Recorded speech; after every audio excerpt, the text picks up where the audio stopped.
Hello, this is Magdala with a Time for God. Hope your day has started beautifully. It's a wonderful Sunday morning. The sun is up. It's coming up. It's after 7. Today is the 26th day of May 2024. I was not able to post a video yesterday. The time just went by like that, and I didn't feel too well either. And I'm sorry about that. But I'm here today. We're still talking about the challenges of serving God. And I know we've talked about a lot of different challenges that can affect us serving God. And I want us to talk along the line still of the challenges, but ways, a superior way of dealing with the challenge and all the challenges that could come. And this is what I personally use. See, it's like my entire world fell apart. Everything that mattered disappeared overnight. And everyone who knew the severity of my pain trivialized it. Additionally, I lost everything. So I lost everybody. I lost everything.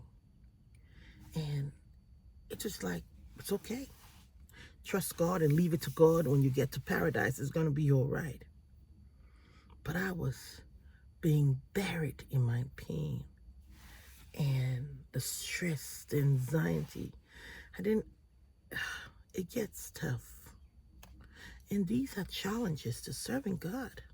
Because if you can't focus, you don't want to pray. When the temptations come, the first thing that is affected is your prayer life. If you're like me, you just want to sleep, cry and sleep, and talk to whoever will have a listening ear. So I know firsthand how challenging life can be. And I also know that there's a way around it. And the way around it is looking up. I made a decision to look up. Literally look up. I realized that when you look up, you can't see what's going on down and around. Looking up means looking to God, trusting in God, waiting on God's time. But that is not doable if you don't know God, if you don't have the ability to stay, wait. But you can know God. You cannot have the ability to wait unless you know who you're waiting on and what to expect during your waiting period. Those answers you can find in the Bible. For starters, research Abraham. Why did Abraham wait on God for so long? Abraham was human like you.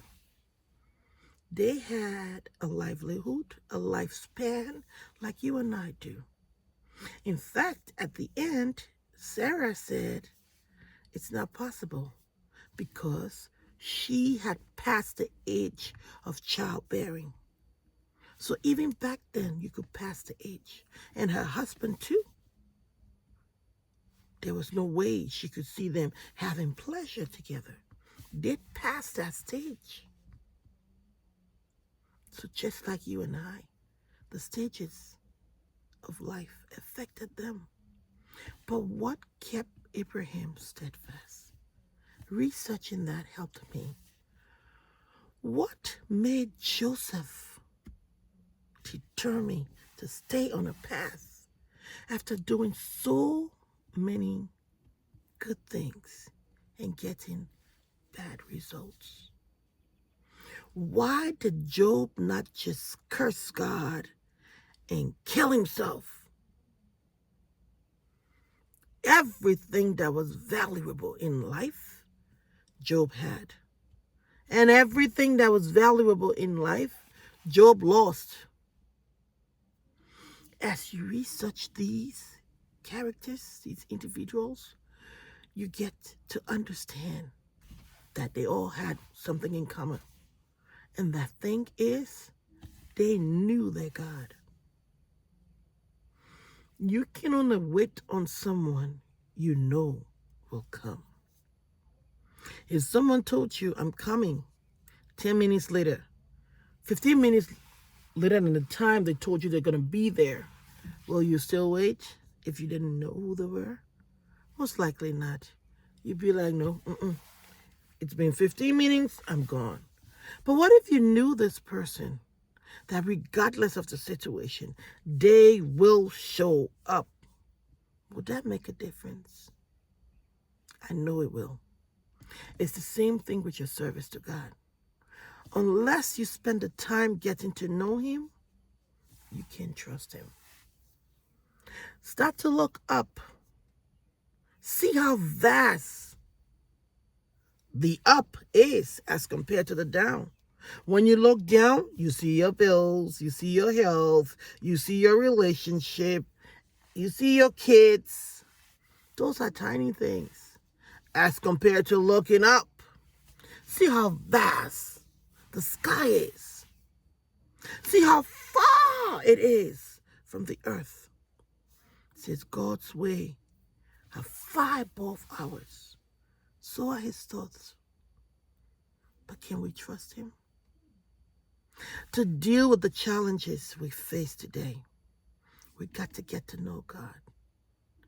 And when you make up your mind to look up, you'll find that everything that goes on down and around don't bother you anymore. I'm speaking from experience. I know how much I would get so angry, want to rip everything apart. But now, I can rest in knowing that, as Proverbs 21:30 says, no wisdom, no insight, no plan can succeed against God Almighty.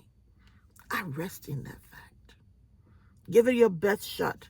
Do your worst. God will prevail. The point, though, in that is, I need to do my part. Because whenever God committed himself to man, he made it emphatically clear that you had to do things his way. If you obey my commandments, if you obey my laws, if you follow, then that clause is always there. So if you think you can do whatever, whenever, however, and it's okay, no, it's not. Look up. Look up with sincerity. He says he's looking for people who want to serve him with spirit and with truth. Don't be distracted by the little things going on down and around. The final say is still God. This is Magdala with a time for God. Do have you a wonderful rest of the day. And don't forget, I want your comments. Tell me what this video meant to you. What has been your experiences in seeking, searching, serving God? What are the challenges you've had to deal with? This is Magdala. To have you a wonderful day.